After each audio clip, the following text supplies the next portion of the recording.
அனைவருக்கும் வணக்கம். நான் தமிழரசி பாலமுருகன். நாளைய தினம் ஞாயிற்றுக்கிழமை 27/4/2025 சித்திரை அமாவாசை. ஒவ்வொரு அமாவாசைக்கும் ஒரு தனி சிறப்பு இருக்குதுங்க. நாளைக்கு வரக்கூடிய இந்த சித்திரை அமாவாசையில் நம்ம எப்பொழுதும் போல முன்னோர் வழிபாடு இவையெல்லாம் செய்வதை விட நாளைய தினம் வாயில்லாத ஜீவன்களுக்கு நம்ம உணவு கொடுப்பது அப்படிங்கிறது மிக மிக முக்கியமானதாக கருதப்படுது. ஆமாங்க, நீங்கள் காகத்திற்கு சாப்பாடு வைக்கிறதுலேருந்து மாடுகளுக்கு உணவளிப்பது, அதே போல் தெரு நாய்களுக்கு உங்களால் முடிந்த உணவு கொடுப்பது, கோயில் குளங்களில் அல்லது ஏரிகளில் இருக்கக்கூடிய மீன்களுக்கு பொறி போடுவது, இப்படிப்பட்ட சின்ன சின்ன விஷயங்களை நாம் செய்யும் பொழுது பூரணமான முன்னோரோட ஆசி நமக்கு கிடைக்கும் அப்படின்னும் சொல்லப்பட்டிருக்கு. நாளைய தினம் நாம் செய்ய வேண்டிய முக்கியமான வேர் வழிபாடை பற்றி ஒரு பதிவு நான் நம்ம சேனலில் போட்டிருந்தேன். குப்பைமேனி வேர் பரிகாரம். அதற்கான குப்பைமேனி செடியை நீங்கள் எடுத்துட்டீங்களா அப்படிங்கிறத கமெண்ட் செக்ஷனில் என் கூட மறக்காமல் ஷேர் பண்ணுங்கள். நீங்கள் நாளைய தினம் அதை அவசியம் செய்யுங்க. ஏன்னா இந்த ஆண்டோட முதல் அமாவாசை நாளைய தினம் வரக்கூடியது. இந்த முதல் அமாவாசை அப்படிங்கிறதால நிறைய சிறப்பான பதிவுகளை நான் உங்ககிட்ட பகிர்ந்துக்கிட்டே இருக்கிறேன். அந்த வரிசையில் தான் இன்றைக்கி நம்ம பார்க்க போகிறது நாளைய தினம் நாம் செய்ய வேண்டிய 3 முக்கியமான எலும்பிச்சை வழிபாடுகள். இந்த அமாவாசை எப்படி முன்னோருக்கான ஒரு வழிபாட்டுக்கான ஒரு தினமாக கருதப்படுதோ அதே போலவே நாம் அன்னைக்கு செய்யக்கூடிய சின்ன சின்ன பூஜைகள், சொல்லக்கூடிய சின்ன சின்ன மந்திரங்கள் 1 மடங்குக்கு பதில் 3 மடங்கு 4 மடங்கு நல்ல பலன்களை நமக்கு தருங்க. கண் திருஷ்டியை நீக்குவதற்கு மிக மிக நல்ல நாள் இந்த அமாவாசை. பெரிய தொழில் நிறுவனங்களிலிருந்து சின்ன வீடு வரைக்கும் நம்ம பூசணிக்காய் சுற்றி போடுறது, அந்த மாதிரி தேங்காய் சுற்றி போட்டு உடைக்கிறது, எலுமிச்சைப்பழம் சுற்றி போட்டு உடைக்கிறது, வண்டி வாகனங்களுக்கு சுற்றி போட்டு திருஷ்டி கழிப்பது, வீட்டில் இருக்கக்கூடிய கால்நடை பிராணிகளுக்கு, செல்ல பிராணிகளுக்கு சுற்றி போடுறது, மனுஷங்களுக்கு சுற்றி போடுறது, இது எல்லாமே நாளைய தினம் செய்வாங்க. நீங்கள் வேணால் நாளைய தினம் பகல் ஒரு 12 மணிக்கு நீங்கள் ரோட்டில் நடந்து போனீங்கன்னா நிறைய கடைகளுக்கு முன்னாடி பூசணிக்காய் உடஞ்சி கிடக்கும், தேங்காய் உடஞ்சிருக்கும். அந்த பூசணிக்குள்ளார குங்குமம்லாம் தடவி அது அப்படியே ரோட்டில் இருக்கிறத நம்ம பார்க்கலாம். ஒரே ஒரு தவறு, அதை ரோட்டுக்கு நடுவில் பண்ணாமல் அது உடைந்த பகுதிகளை ரோட்டு ஓரமாக தள்ளி விட்டுட்டு நம்ம போகிறது நல்லது. நிறைய விபத்துகள் இதனால் ஏற்படுகிறது. நாளைய தினம் இந்த எலுமிச்சையை வச்சு நம்ம 3 வழிபாடுகள் இப்போ நான் சொல்ல போகிறேன்.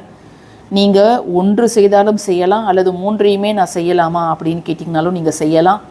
ஆனால் 3 வழிபாடுகளுமே நீங்கள் சுத்தபத்தமாக இருக்கும் பட்சத்தில் மட்டும்தான் நீங்கள் செய்யணும். அதை நீங்கள் ஞாபகம் வச்சுக்கோங்க.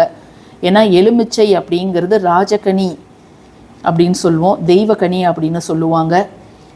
இதில் நம்ம வழிபாடு செய்வதில் ரொம்ப ஜாக்கிரதையாக இருக்கணும். ஏன்னா இது நம்ம சொல்லக்கூடிய நல்லதையும் உள்வாங்கிக்கும், கெட்டதையும் உள்வாங்கிக்கும். ஆனால் இது நல்ல விஷயங்களுக்கும் பயன்படுத்தப்படுது. அதே போல் ஏவல் பில்லி சூனியத்துலேயும் இந்த எலுமிச்சம் தான் பயன்படும். சரிங்களா? இப்போது நாளைக்கு நம்ம செய்யக்கூடிய முதல் வழிபாடு என்ன அப்படின்னு பார்த்தீங்கன்னா, நல்ல ஒரு எலுமிச்சை பழத்தை நீங்கள் எடுத்துக்கோங்க. இது நீங்கள் காலையில் குளிச்சுட்டு நீங்கள் செய்யணும். நேரம்லாம் கிடையாது. நீங்கள் காலை நேரத்தில் இதை பார்த்தீங்கன்னா காலை நேரத்துலையும் செய்யலாம், அல்லது மாலை தான் நான் இந்த பதிவை பார்க்குறேன் இப்போ செய்யலாமா அப்படின்னு உங்களுக்கு சந்தேகம் வந்ததுன்னா நீங்கள் தாராளமாக செய்யலாம். முதல் வழிபாடு பார்த்தீங்கன்னா, ஒரு கிளாஸில் தண்ணீர் எடுத்துக்கோங்க. கிளாஸ் தான் எடுத்துக்கணும். செராமிக்கோ அல்லது வுட்டோ அல்லது மண்ணோ ஸ்டெயின்லெஸ் ஸ்டீலோ இதெல்லாம் நீங்கள் எடுத்துக்கக்கூடாது. ஜஸ்ட்டு ஒரே ஒரு எலுமிச்சை பழத்தை நீங்கள் இந்த தண்ணீரில் போட்டுடுங்க. போட்டுட்டு இது உங்கள் ஹாலில் வைக்கணும். ஹால்லையும் வைக்கலாம், இல்லை நீங்கள் தொழில் செய்யக்கூடிய நிறுவனங்களில் ஒரு டேபிள் இருக்கும், ரிசப்ஷன் டேபிள் இருக்கும், இல்லைனா கல்லா பெட்டி இருக்கும், அந்த டேபிளில் நீங்கள் இதை தாராளமாக வைக்கலாம். இதை எதற்கு நம்ம பயன்படுத்துகிறோம் அப்படின்னா, நம்ம இருக்கக்கூடிய இடத்துல இருக்கக்கூடிய எதிர்மறை எல்லாத்தையும் நீக்கிட்டு நல்ல ஒரு நேர்மறையான ஆற்றல், நேர்மறையான சிந்தனை, எல்லாமே நல்லதாக நடக்கும் அப்படிங்கிற ஒரு நேர்மறையான பாசிட்டிவ் ஆட்டிடியூடை நமக்கு தரக்கூடியது தான் இந்த தண்ணீரில் எலுமிச்சை போட்டு வைப்பது. இது மற்றவங்க கண்ணுக்கெல்லாம் தெரிகிற மாதிரி இருக்கணும்.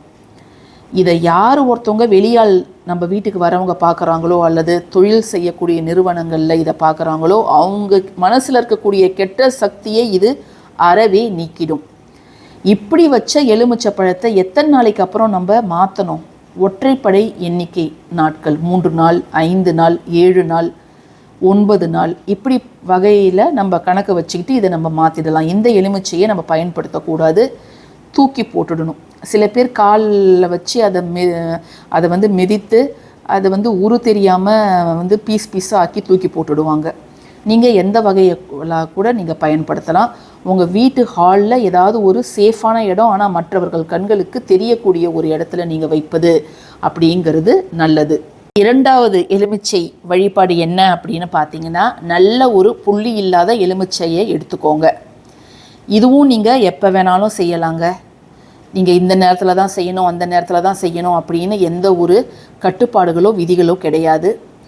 நீங்கள் முன்னோர் வழிபாடு செஞ்சு முடித்ததுக்கப்புறம் நீங்கள் இந்த வழிபாடை எப்போ வேணாலும் செய்யலாம். மாலை நேரத்தில் நான் செய்யலாமா அப்படின்னு கேட்டிங்கன்னா தாராளமாக செய்யலாம். நான் இரவு 10 மணிக்கு தான் இதை பார்க்குறேன், ஞாயிற்றுக்கிழமை இரவு, அப்போ நான் செய்யலாமா? தாராளமாக செய்யலாம். இந்த எலுமிச்சையில் நீங்கள் எழுத வேண்டிய எண்கள் என்னன்னு கேட்டிங்கன்னா 786 786. இந்த எண்களோட மகத்துவம் நம்ம சேனலில் நான் நிறைய முறை சொல்லியிருக்கிறேன். நீங்கள் நினைத்தது எதுவாக இருந்தாலும் அதை உங்களிடம் சேர்க்கக்கூடிய தன்மை இந்த எண்களுக்கு உண்டு. ஸோ இதை நீங்கள் இந்த மாதிரி ஒரு எலுமிச்சையை மட்டும் நீங்கள் கையில் வச்சுக்கிட்டு, உங்களுடைய வலது கையில் வச்சுக்கிட்டு, உங்களுக்கு இந்த நேரத்தில் என்ன வேண்டுமோ நியாயமான உங்களுடைய குறிக்கோள், அது எதுவாக இருந்தாலும் பரவாயில்ல. இப்போ ஏப்ரல் நடக்குது இல்லையா? இப்போ நிறைய என்ட்ரன்ஸ் எக்ஸாம் நடக்கும் பசங்களுக்கு. ஸோ பசங்களுக்கு இந்த சீட்டு கிடைக்கணும், இந்த காலேஜில் இந்த சீட்டு கிடைக்கணும் அப்படின்னாலும் நீங்கள் வேண்டிக்கலாம். திருமண வரம், குழந்தை வரம் வேண்டும், நல்ல வேலை கிடைக்கணும், அல்லது கணவன் மனைவி ஒற்றுமை வேண்டும், ஆரோக்கியமாக இருக்கணும், செல்வ செழிப்பு வேண்டும் அப்படின்னு நீங்கள் எது வேணாலும் உங்கள் மனசில் வேண்டிக்கலாம். ஆனால் ஏதாவது ஒரு வேண்டுதல் மட்டும்தான் நீங்கள் வைக்கணும். இதை நல்லா உங்கள் வலது கையில் வச்சுட்டு உங்களுடைய குலதெய்வத்தையும் இஷ்ட தெய்வத்தையும் வேண்டிக்கிட்டு இதை மாதிரி செஞ்சுட்டு இந்த எலுமிச்சையை நீங்கள் உங்கள் பீரோலையோ அல்லது உங்களுடைய பூஜை அறையிலையோ நீங்கள் வச்சிடலாம். இந்த எலுமிச்சை என்ன மாதிரி மாறுது, காஞ்சி போதா அல்லது அழுகி போதா அப்படிங்கிறத நம்ம பார்க்கணும். இப்போ அழுகி போச்சுனாலும் நீங்கள் அதற்காக கவலைப்பட வேண்டாம். ஏன்னு கேட்டிங்கன்னா, நீங்கள் நினைக்கிற விஷயத்தில் இருக்கக்கூடிய தடைகளை அது நீக்கிது, அதனால் அது அழுகி போயிடுது. காஞ்சிடுச்சுன்னா நீங்கள் கேட்டது நிச்சயமாக நடக்கும் அப்படின்னு தான் அதற்கு பொருள். ஸோ இதை நீங்கள் இதுதான் ரெண்டாவது. இதை மட்டும் நான் செய்யலாமா அப்படின்னு கேட்டிங்கனாலும் நீங்கள் தாராளமாக செய்யலாங்க. அடுத்தது மூன்றாவது பார்த்தீங்கன்னா, ஃபஸ்ட்டு நம்ம இதை பார்த்துட்டோம், ரெண்டாவது இதை பார்த்துட்டோம். மூன்றாவது பார்த்தீங்கன்னா நம்ம திருஷ்டி சுற்றி போடுறது. நைட்டு நீங்கள் என்ன பண்ணணும்னா, இந்த எலுமிச்சை கொஞ்சம் சரியில்லை, நீங்கள் நல்ல எலுமிச்சையாக வாங்கிக்கோங்க. இது டெமோக்காக நான் இதை எடுத்துருக்கிறேன். இதுக்கு மேலே இதை 4ஆக கட் பண்ணிவிட்டு இது உள்ளார உப்பு வச்சுட்டு மேலே ஒரு கற்பூரம் வச்சுடுங்க. கற்பூரம் வச்சு அதை எரிய வச்சுட்டு உங்கள் வீட்டில் இருக்கக்கூடிய நபர்களை எல்லாம் கிழக்கு முகமாகவோ அல்லது வடக்கு முகமாகவோ அமர வைத்து, வீட்டில் இருக்கக்கூடிய பெரியவர்கள் அவங்கள வலதிலிருந்து இடதுபுறம், இடதுலேருந்து வலதுபுறம் 3 முறை சுற்றிட்டு, அதுக்கப்புறம் மேலிருந்து கீழே ஒவ்வொரு நபராக தலையிலேருந்து கீழே வரைக்கும் கீழே சமணம் போட்டு தான் அமரணும் எல்லாருமே இந்த சுற்றி போடும்பொழுது. பண்ணிவிட்டு இதை நீங்கள் வெளியில் போய் போட்டுடலாம், ரோட்டில் போய் போட்டுடலாம். இதுவும் இரவு நேரங்களில் நீங்கள் செய்யலாம். ஸோ நம்ம இந்த பதிவில் 3 முக்கியமான எலுமிச்சை வழிபாடுகள் பார்த்துருக்குறோம். இது நீங்கள் 3மே செய்தால் ரொம்ப ரொம்ப நல்லது. அப்படி இல்லைன்னா ஏதாவது ஒன்றாவது நீங்கள் செஞ்சு பாருங்கள், சரிங்களா? இந்த பதிவு உங்களுக்கு பிடிச்சிருக்கும்னு நான் நினைக்கிறேன். பிடிச்சிருந்ததுன்னா கட்டாயமாக லைக் பண்ணுங்கள், ஷேர் பண்ணுங்கள், நம்ம சேனலுக்கு சப்ஸ்கிரைப் பண்ணுங்கள். தேங்க்யூ ஃபார் வாட்சிங் திஸ் வீடியோ. நன்றி.